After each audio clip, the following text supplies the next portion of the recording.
audiens dari diseminasi kami sebagai tugas kami di CBP aksi nyata modul 1.4, yaitu tentang budaya positif. Kami berkolaborasi 3 orang, saya Dewi Mayasari Kusumawardani, kemudian bersama rekan saya Bapak Puji Nur Hidayat, dan yang ketiga dengan rekan saya Ibu Ratna Dewi Kumalasari.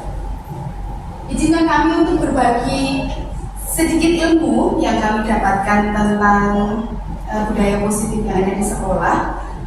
Sebetulnya Bapak Ibu sudah punya lebih banyak pengalaman daripada kami, tapi kami punya tugas nih untuk berbagi informasi terkini. Nanti kita sharing saja berdasarkan pengalaman yang puluhan tahun, belasan tahun Bapak Ibu dapatkan dengan apa teori yang terbaru saat ini. Materi kita yang akan kami bahas ada 8 submateri. Yang pertama tentang perubahan paradigma, disiplin positif, nilai-nilai kebajikan. Kemudian ada kebutuhan dasar manusia, motivasi perilaku manusia, posisi kontrol guru, keyakinan kelas, dan segitiga restitusi. Jadi dari 8 materi ini akan kami sampaikan. Nanti jika ada pertanyaan silahkan Bapak Ibu boleh langsung bertanya. Pembelajaran dengan paradigma baru yang sering dibahas di CDP ini, kita sebagai guru perlu mengetahui apa itu gaya belajar masing-masing siswa. Jadi kita perlu menyadari dulu bahwa siswa itu ada 3 gaya belajar. Jadi Bapak Ibu yang kita kenal selama ini. Yang pertama visual, kinestetis. Nah, dari 3 ini diharapkan sebagai guru kita bisa membuat media yang melayani ketiga-tiganya. Yang ujungnya nanti agar bisa profil pelajar Pancasila, membentuk siswa kita profil pelajar Pancasila. Ada 6 karakter, yaitu beriman dan bertakwa kepada Tuhan Yang Maha Esa, berkebinekaan global, mandiri, bernalar kritis, kreatif, dan inovatif. Oke. Selanjutnya teori-teori ilusi. Kemudian ada paradigma stimulus respon ke teori kontrol, yaitu kita selama ini percaya hal-hal yang ada di sini, respon-respon bahwa kita bisa memaksa anak, kita bisa mengarahkan anak, tapi ternyata yang benar adalah yang ada di sini, bahwa masing-masing siswa itu berbeda dan mereka sudah punya kodrat alamnya. Jadi kita tidak bisa memaksakan anak yang pintar gambar untuk bisa pintar berhitung, anak yang pintar main bola kita paksa untuk melukis, kita nggak bisa. Selanjutnya, yang kedua, disiplin positif. Disiplin berasal dari kata disiplina, yang artinya belajar. Disiplin juga berasal dari kata disiplina, yang akarnya disiplin, yaitu murid. Jadi artinya murid yang belajar. Sedangkan disiplin positif merupakan salah satu cara penerapan disiplin yang bertujuan untuk menumbuhkan kesadaran serta memberdayakan peserta didik tanpa imbalan atau reward atau ancaman dan hukuman. Jadi kasarannya, Ibu, kita membuat anak tertib tanpa iming-iming hadiah dan tanpa ancaman hukuman. Disiplin positif itu seperti itu. Lanjut, tujuan disiplin positif adalah untuk menanamkan motivasi kepada semua siswa agar mereka menjadi orang yang mereka inginkan dan menghargai diri sendiri dengan nilai-nilai yang mereka percaya. Motivasi ini berasal dari diri siswa internal sehingga akan berdampak jangka panjang dan tidak akan mempengaruhi dengan adanya hukuman atau hadiah. Jadi ada atau tidak ada pengawas, ada atau tidak ada guru, ada atau tidak ada orang lain, siswa kita tetap tertib. Sebagai guru, sebagai pendidik, tujuan kita adalah menciptakan peserta didik yang memiliki disiplin positif sehingga mereka berperilaku mengacu pada nilai-nilai kebajikan universal dan memiliki motivasi intrinsik dalam perubahan perilaku ke arah yang lebih baik. Lanjut. Apa sih nilai-nilai kebajikan itu? Nilai-nilai yang disepakati secara global bersama, terlepas dari suku bangsa, agama, bahasa maupun latar belakang, bahwa nilai-nilai kebajikan ini disepakati oleh masyarakat umum bahwa itu adalah baik. Contohnya, ada contoh nilai-nilai kebajikan yang kita pakai di profil pelajar Pancasila ini. Yang pertama, yang ini sebagai pembanding yang nilai kebajikan yang ada di Swiss. Kalau ini nilai kebajikan keterampilan hidup atau life skill. Secara garis besar, kalau kita cermati, isinya hampir sama. Nah, Indonesia, pendidikan di Indonesia menggunakannya profil pelajar Pancasila. Beriman dan bertakwa kepada Tuhan Yang Maha Esa dan berakhlak mulia, berkebinekaan global, gotong royong, mandiri, kreatif dan bernalar. Baik, untuk materi yang selanjutnya, yang ke saya bagian 1, 2, dan 3. Yang ke 4, 5, dan 6 akan dilanjutkan oleh rekan saya. Silakan Ibu Ratna Dewi Kumal.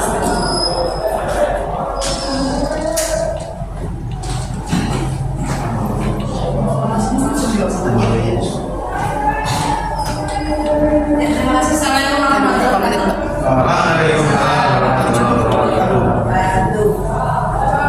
Terima kasih untuk rekan saya Ibu Maya.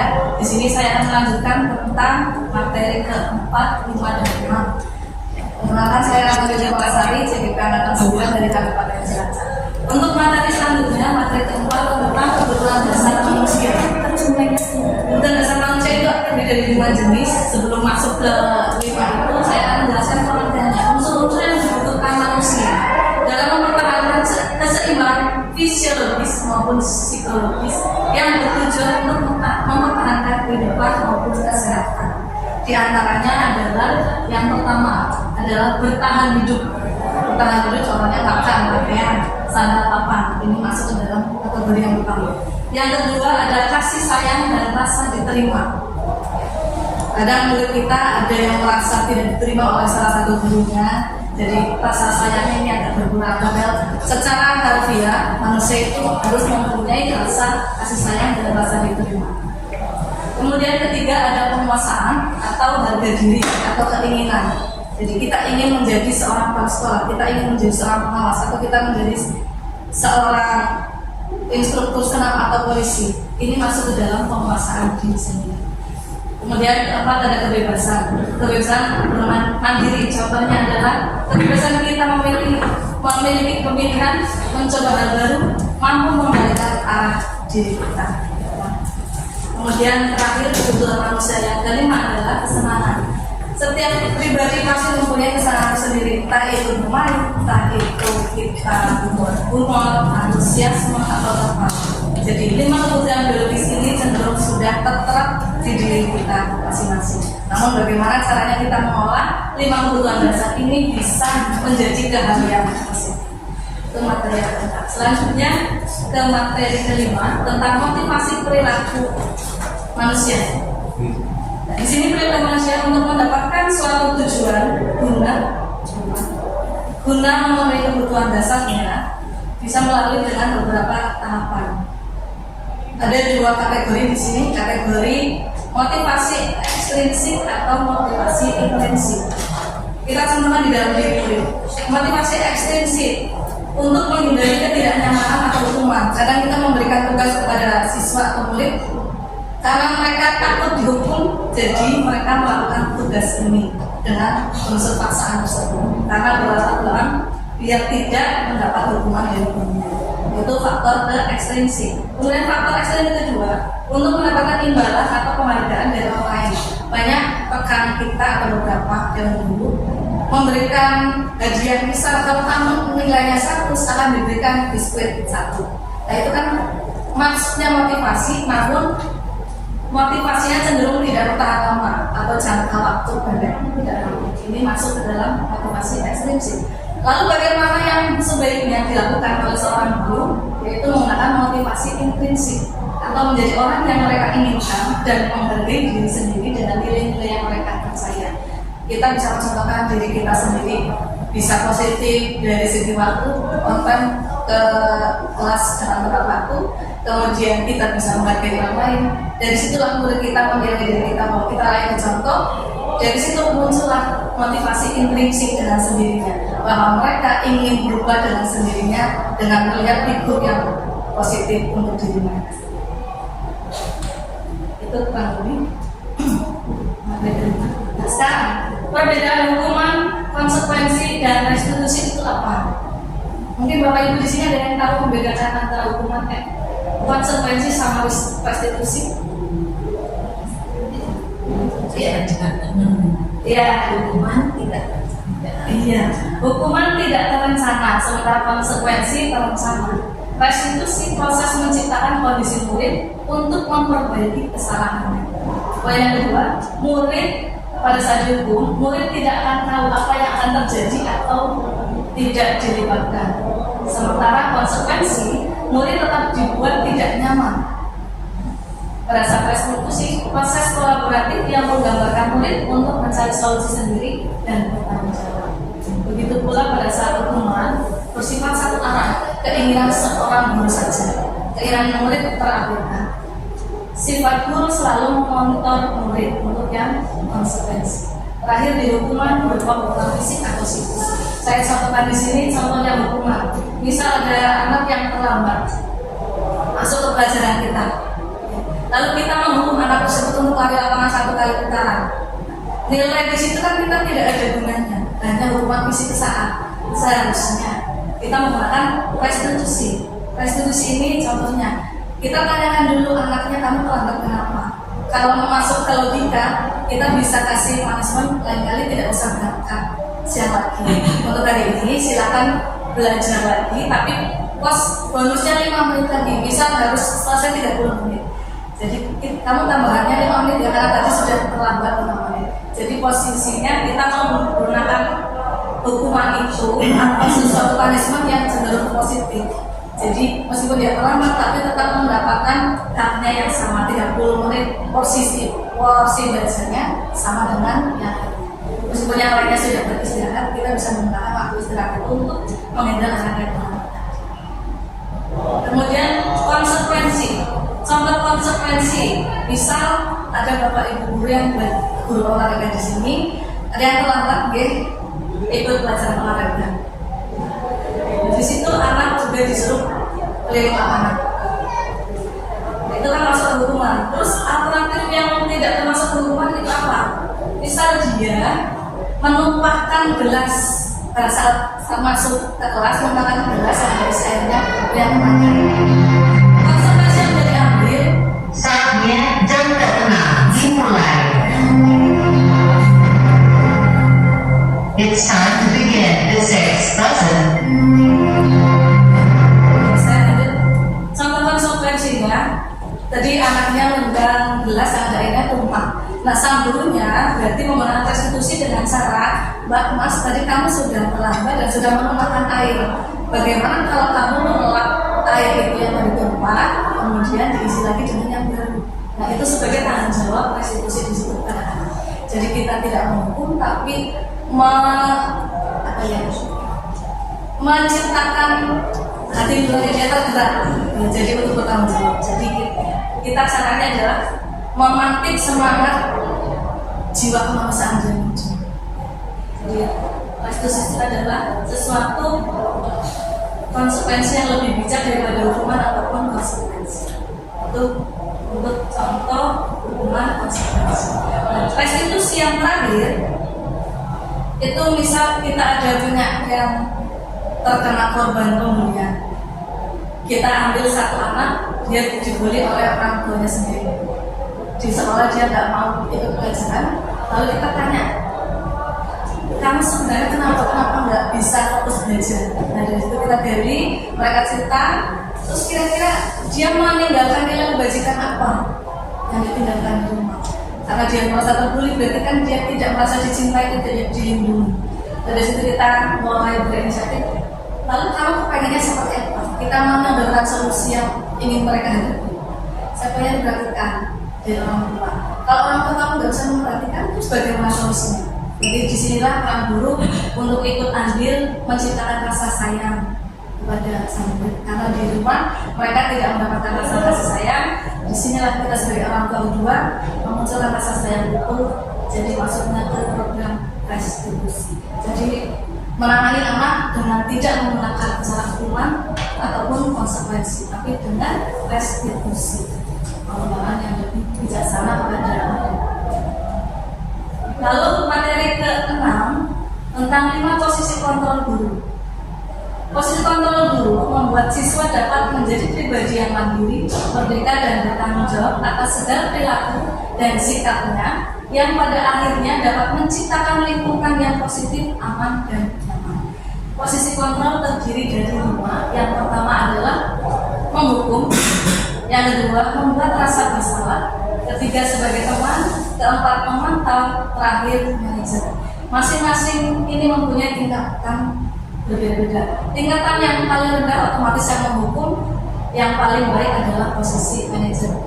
Di sini saya akan menyampaikan satu persatu tentang contoh yang menghukum. Posisi menghukum contohnya hormat pada bendera selama 1 jam. Itu satu arah.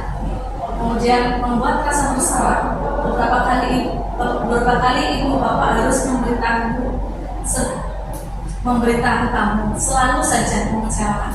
Jadi ini mengontrolkan kondisi psikis anak. Jadi apa kamu nggak kasihan sama bu guru?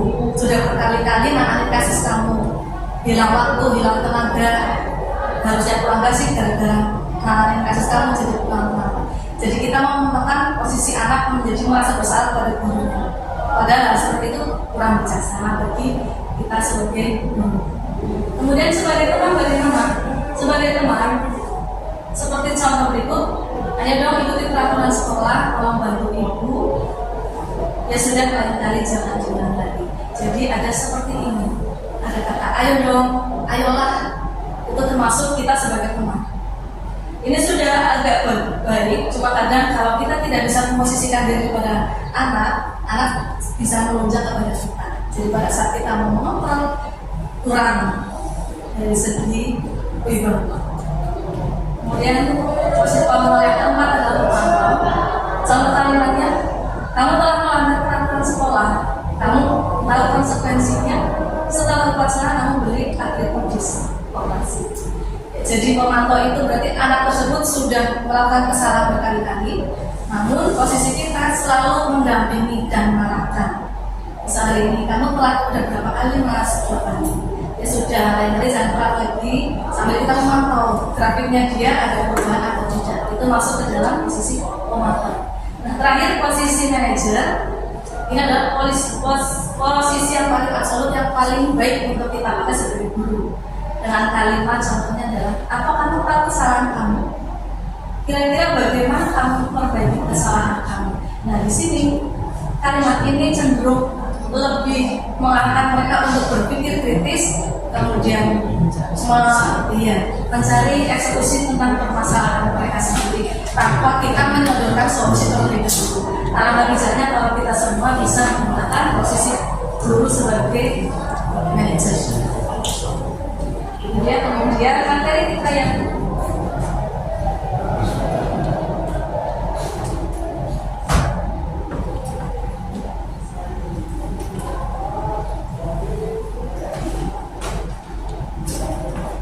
di sini ada cuplikan tentang 5 posisi kontrol yang ada.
Keliling lapangan basket 5 kali sekalian. Lihat aku. Pergi sana lapangan basket. Posisi penghukum biasanya berbicara dengan nada tinggi, menghardik, menunjuk-nunjuk, menyakiti, dan menyindir. Hukuman bisa berupa fisik maupun psikis. Ibu dan bapak guru hebat. Dampak yang terjadi pada murid ketika guru berada pada posisi penghukum adalah murid cenderung akan memberontak, bahkan menyimpan dendam.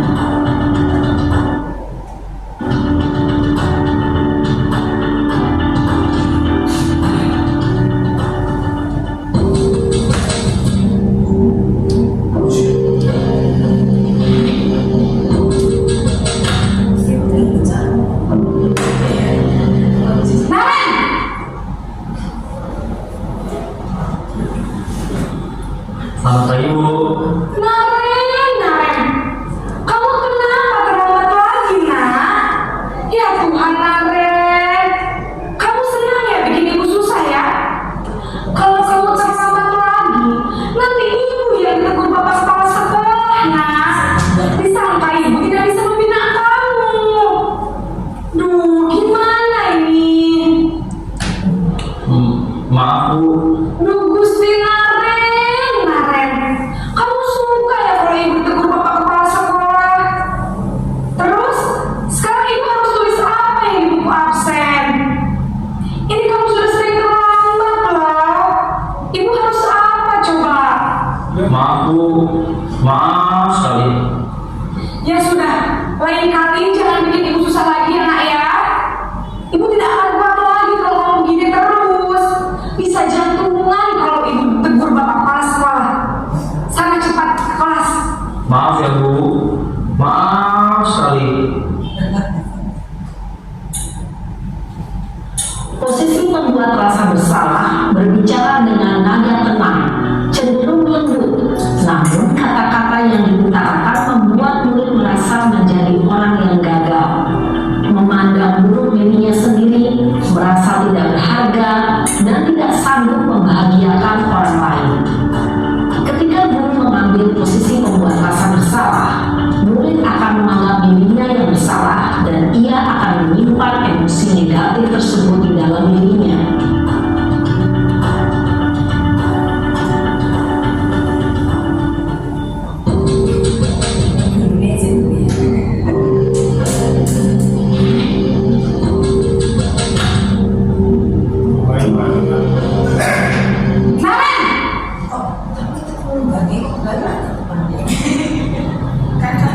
Selamat pagi, Bu. Wah, sudah jam berapa ini, nak? Terlambat lagi ya, sayang. Iya, Bu. Habis ibu saya lupa bangunkan saya, Bu. Kamu malah menyalahkan ibu kamu. Kamu bukan anak yang larinya paling kencang. Kok terlambat sih? Iya, Bu. Saya memang terlambat bangun tadi. Jadi, biarpun saya lari kencang, tetap gak kekejar, Bu. Ya sudah sana, nanti lain kali larinya lebih kenceng lagi ya, biar gak terlambat lagi. Bikin senang ibu demi ibu, bisa kan? Bisa lah, Bu. Ya sudah sana masuk kelas, ibu beresin urusan absen kamu. Kamu ini ada-ada saja. Dalam posisi teman, guru berbicara dengan nada suara ramah, akrab, cenderung senda gurau untuk menjaga suasana tetap santai. Murid akan merasa senang, aman, dan akrab dengan guru. Identitas yang tercipta adalah identitas sukses atau berhasil. Namun, perlu diingat, karena ini masih dorongan eksternal, maka ada faktor ketergantungan dari murid kepada orang tertentu. Di sini, guru absennya, sehingga di lain waktu, murid bisa berperilaku baik, namun hanya kepada orang-orang tertentu saja.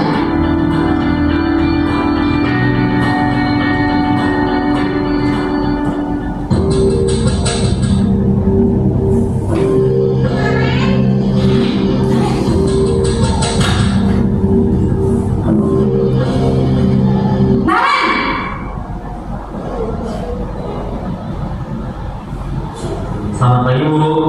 Naren, apa peraturan sekolah kita tentang jam berapa kita harus masuk sekolah, Nak? Kita harus di sekolah jam 7 Bu. Iya betul, sekarang sudah jam 7.20. Naren sudah tahu konsekuensinya jika terlambat hadir. Paham Bu, saya harus tinggal kelas pas jam istirahat selama 20 menit. Iya benar, konsekuensinya demikian. Jadi nanti jam 9.30 pas istirahat, kamu harus tinggal di kelas, kerjakan tugas tambahan untuk ketertinggalan kamu, ya? Baik Bu. Posisi pemantau mengandalkan penghitungan atau data untuk mengontrol murid. Guru mengarahkan murid berdasarkan peraturan dan konsekuensi. Seorang pemantau menunjukkan bahasa tubuh dan ekspresi wajah yang datar dan cenderung formal.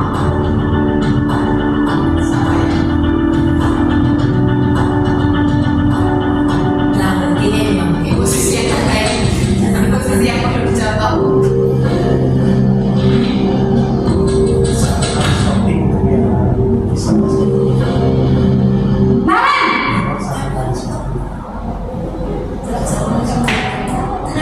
Selamat pagi Bu.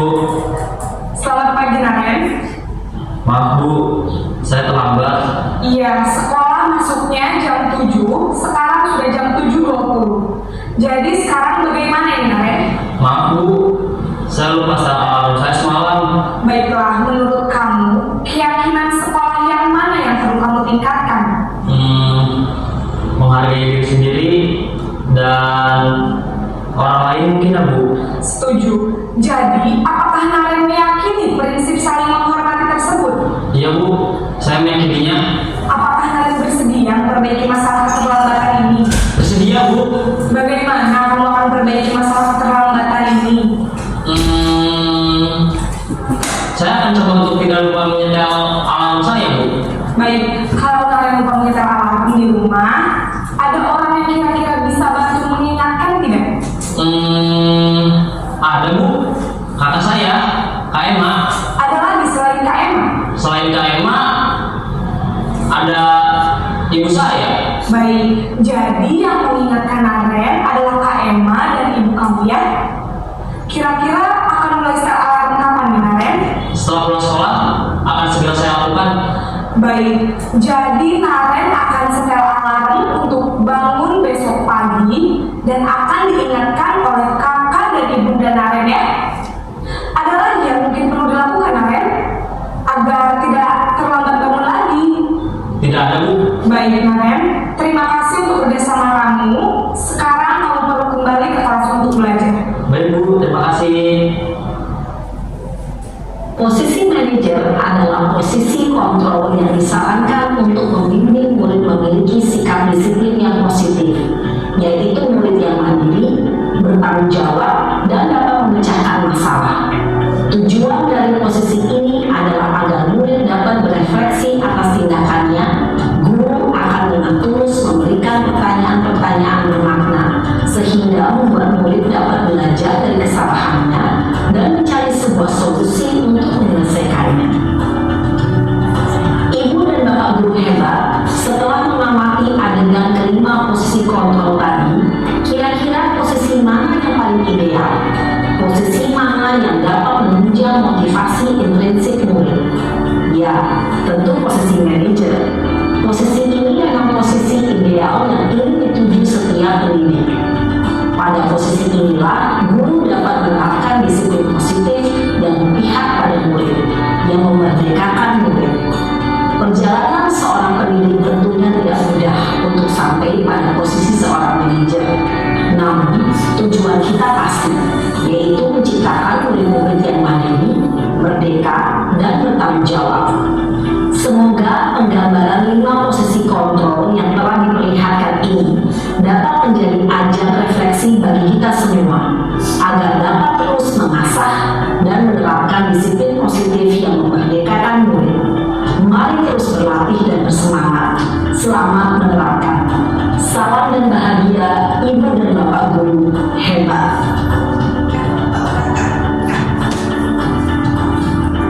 Di video tentang 5 posisi kontrol yang ada. Nah, sekarang saya ingin bertanya kepada Bapak Ibu, aku pada posisi kontrol yang mana di slide berikut ini? Nah, dari yang pertama, saya kecewa. Saya kecewa sekali denganmu. Patuhi aturan saya atau awas nanti. Kira-kira ini posisi yang mana coba? Oh, yang kedua, berarti sebagai yang merasa bersalah, menjadi sebagai bersalah. Kemudian yang kedua, kamu selalu saja salah, kamu tidak pernah benar melakukannya. Bapak sangat kecewa dengan kamu. Kira-kira posisi kontrol yang mana? Satu ya. Yang mana? Yang satu menghukum tadi. Iya. Ini apa posisi menghukum ini? Ini memberikan Ada kata Bapak sangat kecewa dengan kamu. Jadi tetap merasa bersalah. Merasa bersalah yang kedua Bapak. Yang pertama hukum, yang kedua merasa bersalah. Nah, yang ketiga, berapa kali Ibu harus memberitahu kamu, ayo bantulah demi Ibu ya. Ayo, iya ada kata ayo bantulah. Ini posisi teman. Nah, slide yang terakhir sebelum saya serahkan ke Pak Puji. Kamu telah melanggar peraturan. Apa yang telah kamu lakukan? Kira-kira yang mana Bapak Ibu? Kamu telah melanggar peraturan. Apa yang telah kamu lakukan? Yang mana ya Bapak Ibu? Iya, memonitor atau memantau. Terakhir, apa yang kita yakini? Apa yang kamu yakini? Jika kamu yakini, apa yang kamu bersedia memperbaikinya? Ya, terima kasih. Jawabannya betul semua posisi manajer. Nah, demikian tadi pemaparan materi yang saya sampaikan. Selanjutnya akan kami serahkan kepada Bapak Puji Nuril Hidayat SPD. Monggo Pak Puji. Warahmatullahi wabarakatuh. Selamat siang Bapak Ibu semuanya. Oke, terima kasih pada kesempatan siang hari ini. Saya Puji Nur Hidayat, Satu CGP Angkatan 9 dari SMK Negeri 2 Cilacap, dalam rangka mengikuti atau tugas diseminasi dari kegiatan program CGP. Saya akan menyampaikan beberapa informasi terkait dengan disiplin positif dari materi yang sudah kami pelajari. Tadi sudah disampaikan ada beberapa informasi, banyak ilmu yang kita dapatkan berkaitan dengan kita penanganan tentang tindakan siswa atau pada siswa yang melakukan kesalahan. Bagaimana sih jika kita dalam melakukan penanganan? Ada yang sebagai teman, ada yang sebagai penghukum, ada yang sebagai manajer dan sebagainya. Ya, nah kita sebagai pendidik, langkah yang paling baik itu tadi adalah sebagai manajer. Okay. Nah, di sini saya akan menyampaikan bagian ketujuh, yaitu tentang keyakinan kelas. Dan saya yakin Bapak Ibu juga sudah paham atau mungkin sudah menerapkan kegiatan ini di kelas kita. Nah, untuk keyakinan kelas. Mengapa di sini kita menggunakan keyakinan kelas? Mengapa bukan peraturan kelas? Ada hal yang mendasar, ada istilah keyakinan, yakin, dan ada aturan. Kalau keyakinan biasa ini berawal dari hati kita, dari dalam diri kita masing-masing. Tapi kalau aturan ini biasanya dari luar. Ya. Kita masuk ke sebuah lingkungan, ada sebuah aturan, berarti di situ dibuat oleh orang lain dan kita harus mengikuti aturan tersebut. Tapi kalau dalam sebuah keyakinan, di sini kita ikut secara sadar dalam menyikapi atau melaksanakan sebuah keyakinan atau aturan. Nah, apa sih keyakinan kelas? Keyakinan kelas merupakan nilai-nilai kebaikan atau prinsip-prinsip yang disepakati secara universal. Jadi bukan oleh beberapa orang saja, tetapi dibentuk oleh secara umum. Contoh dalam sebuah kelas, dalam pembuatan sebuah keyakinan kelas, semua siswa itu dilibatkan. Ya, jadi bukan guru saja yang menentukan, bukan siswa saja yang menentukan, tapi semua anggota baik dari guru ataupun dari siswa dilibatkan. Kemudian orang akan lebih semangat atau tergerak untuk melaksanakan keyakinannya daripada hanya mengikuti aturan. Siswa akan tergerak kalau saya membuang sampah sembarangan, berarti kelas saya menjadi kotor. Mau nggak kalau kita belajar dari tempat yang kotor? Ya, tentunya anak akan menjawab, ya nggak mau Pak. Masa tempat belajar bau sampah, terus bagaimana? Berarti ya nggak boleh buang sampah sembarangan, harus buang sampah di tempatnya. Kalau seperti itu, bisa nggak kita buat sebuah keyakinan bahwa dengan membuang sampah di tempatnya, jadi kelas kita menjadi bersih, sejuk, dan nyaman belajar? Bisa. Akhirnya itulah muncul sebuah keyakinan kelas. Mereka akan melakukan meyakini dan melakukan secara sadar apa yang menjadi keyakinan mereka bahwa membuang sampah sembarangan itu tidak. Kemudian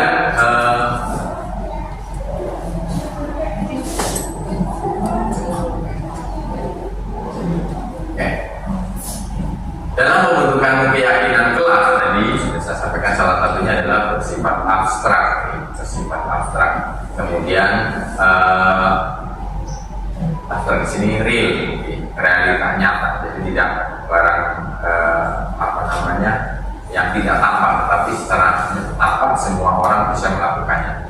Kemudian yang kedua berupa pertanyaan secara universal, secara umum. Apakah membuang sampah itu dapat mengganggu kesehatan? Apakah membuang sampah itu dapat mengganggu dalam kegiatan belajar?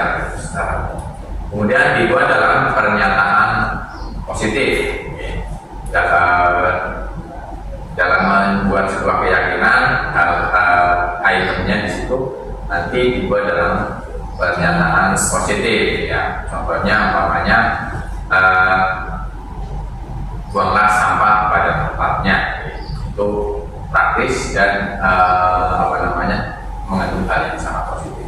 Kemudian yang ketiga, singkat, jelas agar mudah diingat.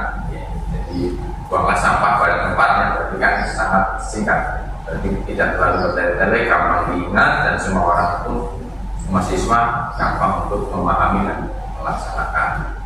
Dan sesuaikan dengan kondisi kelas. Nah, kondisi kelas, kalau umpamanya di dalam sebuah kelas itu kok mayoritas anaknya rajin, pendiam, atau tidak banyak masalah, kemungkinan keyakinan kelasnya juga tidak terlalu banyak. Kenapa? Karena secara keyakinan mereka, walaupun tidak dibuatkan keyakinan kelas, mereka akan secara mandiri, secara sadar akan sesuai dengan aturan yang ada.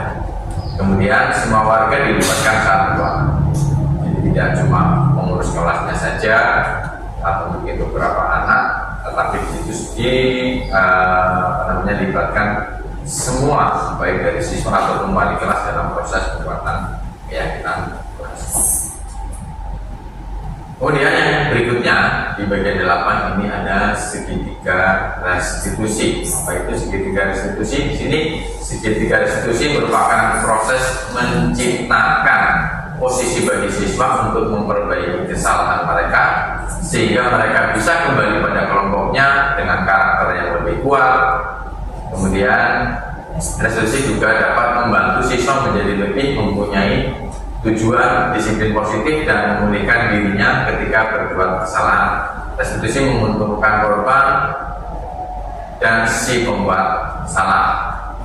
Nah, di sini jika umpamanya ada siswa yang melakukan sebuah kesalahan, kemudian kita sebagai pendidik salah dalam menanganinya, maka akan menjadi masalah buat si anak. Ya. Bisa jadi kalau ada anak yang salah, kemudian kita memarahinya, si anak itu bukannya memperbaiki dirinya di suatu saat, pasti si anak itu akan menaruh dendam, marah, emosi. Dan di suatu saat kapanpun nanti setelah lulus, dia mesti akan punya cap atau label kepada bapak ibu. Oh, ibu Pak Tono dulu yang orangnya kalah sama saya nggak pernah lupa dengan beliau. Ya, dulu saya pernah dihukum dan sebagainya. Itu kan meninggalkan sejarah. Tetapi di sini bagaimana sih menangani anak yang melakukan sebuah kesalahan? Biar anak itu tetap sadar, kemudian dia sadar akan kesalahannya, mengakui secara sadar bahwa dia salah, salahnya apa dan apa yang harus dilakukan selanjutnya. Jadi kalau kita salah melakukan sebuah penanganan yang salah, nanti ya tadi anak itu akan minder, kemudian merasa sangat bersalah, kemudian nanti pada saat masuk ke dalam sebuah kelas dia pun akan merasa malu, ya, lalu terus akhirnya mengasingkan diri, dan itu akan menyebabkan perkembangan anak menjadi terganggu. Nah, di sini dengan adanya segitiga restitusi, kita akan mendapatkan solusi bagaimana cara penanganan yang tepat jika kita menghadapi anak-anak yang mempunyai masalah. Nah, suatu proses dialog yang dijalankan antara guru atau orang tua untuk menghasilkan murid yang mandiri dan bertanggung jawab. Di sini digambarkan segitiga restitusi. Di dalam segitiga restitusi, di sini ada 3 bagian. Yang pertama adalah menstabilkan identitas, kemudian validasi tindakan yang salah, kemudian yang ketiga menanyakan keyakinan. Ada 3 tahapan. Masing-masing tahapan ini nanti ada identifikasinya, atau langkah-langkahnya atau contohnya di gambarannya untuk menstabilkan identitas. Berdasarkan prinsip bahwa membuat kesalahan adalah bagian proses sebuah pembelajaran. Membuat kesalahan adalah bagian proses dalam pembelajaran. Orang akan tahu yang benar jika dia tahu yang salah. Orang pernah salah, kalau kita refleksi, dia mengakui sebuah kesalahan, maka kemudian dia akan berusaha untuk mencari yang benar yang seperti itu. Nah, di sini kalau umpamanya ada anak yang salah, nah untuk diproses menstabilkan identitas, di sini ada poin yang kita ambil bahwa berbuat salah itu wajar. Kalau ada anak yang salah, kamu salah, ya Pak. Ya, semua orang juga punya salah. Pak Guru juga pernah salah seperti kamu. Jadi ya bukan berarti dia yang paling salah. Kita juga pernah melakukan kesalahan. Kemudian yang lain pun juga sama. Semua orang punya kemampuan atau punya kesempatan untuk melakukan sebuah kesalahan. Ya, tidak ada yang melakukan sebuah kesalahan. Dan tidak ada manusia yang sempurna. Ya, murid kalau mendengar seperti ini, ya, mereka akan data. Jadi tidak merasa direndahkan atau tidak merasa ibu atau bapak juga pernah melakukan hal itu. Kemudian kamu berhak merasa begitu. Ibu bapak ingin mencari solusi permasalahan.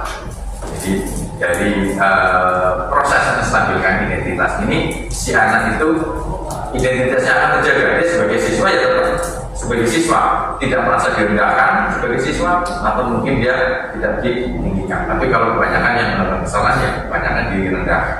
Kalau direndahkan itu yang menjadi bahaya karena akan mempengaruhi mental dari si anak tersebut.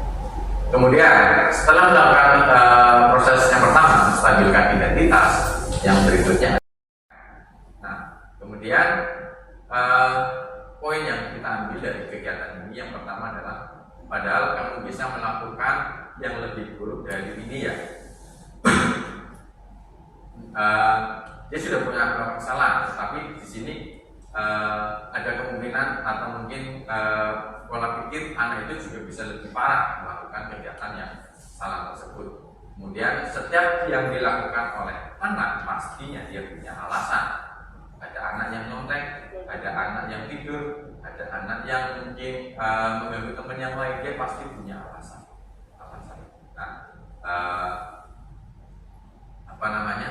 dari hal-hal yang dilakukan itu bisa kita tanyakan kepada anak bahwa kamu boleh mempertahankan sikap itu, tapi kamu harus menambahkan sikap yang baru. Makanya ya, kamu boleh ramai, tetapi kamu ada konsekuensi atau kamu harus lebih giat, lebih belajar dan sebagainya. Makanya dia akan nanti berpikir untuk lebih baik lagi. Ini validasi tindakan yang salahnya pada intinya di sini anak itu menyadari akan sebuah kesalahan bahwa apa yang dia lakukan itu salah. Oh iya, aku salah, ya tidak sesuai dengan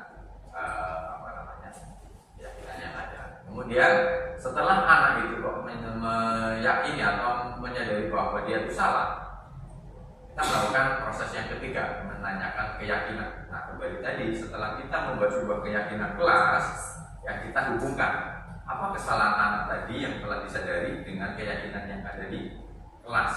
Apakah sudah sesuai ataukah melanggar sebuah keyakinan?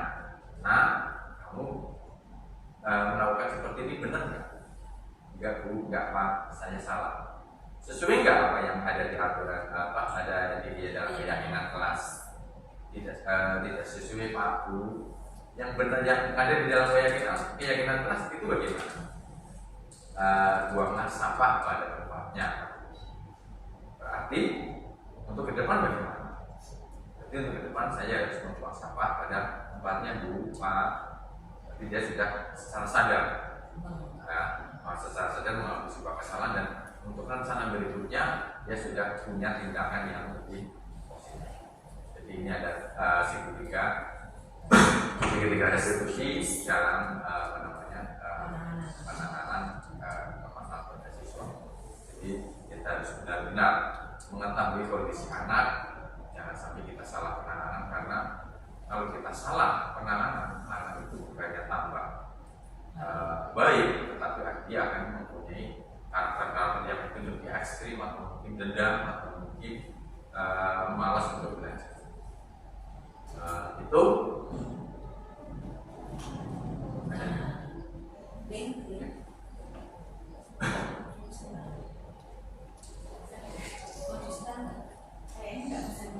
yang bisa saya sampaikan. Mudah-mudahan ilmu yang kami pelajari bisa kami terapkan, mohon kita saling bisa berkolaborasi dalam rangka mensinergikan. Sebenarnya ada sebuah langkah-langkah dalam melakukan sebuah disiplin positif di dalam sebuah sekolah. Tanpa adanya kolaborasi, tanpa adanya refleksi dari Bapak Ibu semuanya, hal ini tidak akan berjalan dengan baik. Maka dari itu, untuk ke depan marilah kita bersama-sama saling mendukung, saling berkolaborasi demi mewujudkan pembelajaran yang baik, pembelajaran yang menghasilkan anak-anak yang bisa mengembangkan potensinya sesuai dengan karakter siswa masing-masing. Demikian apa yang bisa saya sampaikan. Terima kasih Bapak Ibu atas waktunya. Mudah-mudahan sukses selalu. Assalamualaikum warahmatullahi wabarakatuh.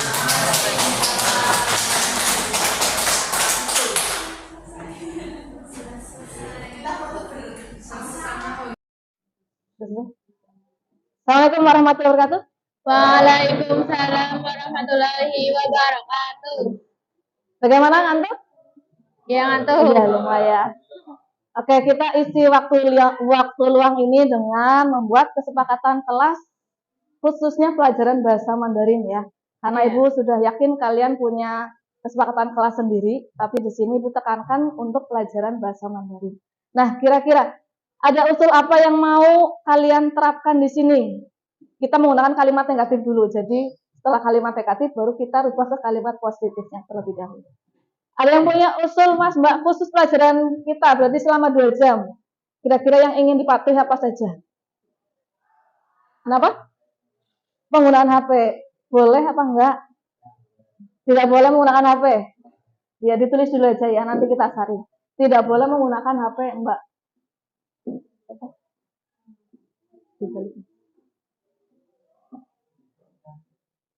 Berikutnya ada lagi, selama ada 2 jam pelajaran bahasa Mandarin. Selain tidak boleh menggunakan HP, kira-kira apa? Tidak boleh keluar tanpa izin. Ya, tidak boleh keluar tanpa izin, Mbak, yang kedua. Yang ketiga, ada lagi tambahannya. Hah? Oh, makan minum izin dulu. Berarti yang ketiga, tidak boleh makan minum ya. Ada lagi? Baru 3. Tidur? Iya, tidak boleh tidur. Yang keempat. Selain itu ada lagi mungkin, Mas, Mbak? Tidak boleh pakai bahasa ngapak. Oh, tidak boleh pakai bahasa ngapak. Tidak boleh Dia pakai menggunakan Indonesia. bahasa yang kasar gitu aja. Yang kelima, kira-kira kalau temannya yang telat gimana? Boleh nggak? Hah? Gimana? Oh, nyanyi. Kalau terlambat nyanyi gitu. Ya, berarti ya menyanyi lagu Mandarin. Tidak boleh telat masuk.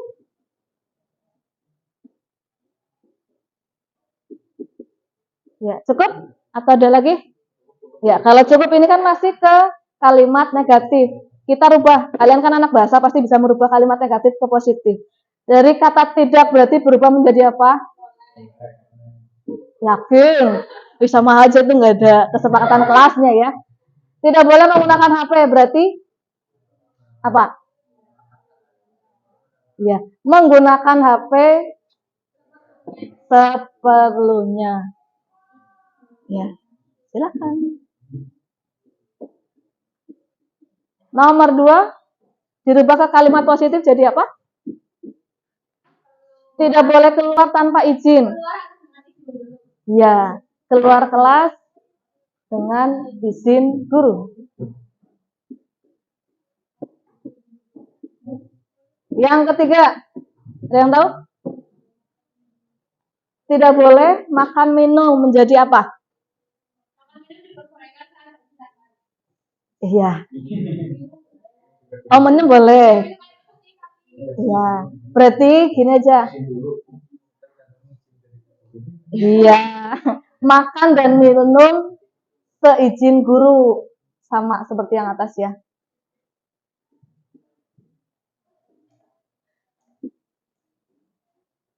Berikutnya di nomor 4. Tidak boleh tidur di kelas. Kalimat positifnya menjadi? Masa jadi boleh? Apa coba? Ya. Ya, berarti boleh tidur di kelas jika pekerjaan sudah selesai.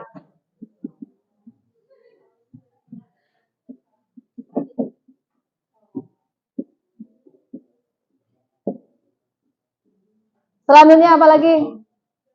Tidak boleh menggunakan bahasa kasar. Kalimat positifnya? Iya, menggunakan bahasa yang sopan dan santun.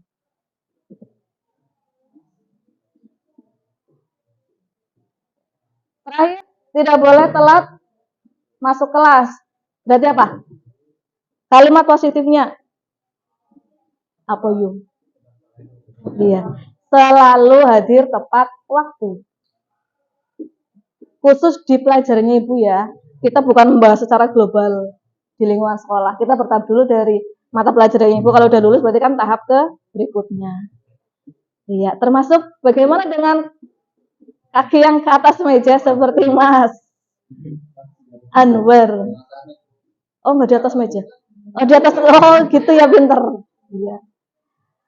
Ya, ini kurang lebih kesempatan kelas kita. Kira-kira bisa dilaksanakan kah? Iya.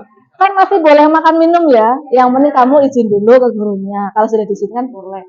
Kemudian masalah hadir tepat waktu juga Ibu usahakan dan kalian juga sama-sama tolong sebelum Ibu ada di sini sudah berada di dalam kelas semua. Ya.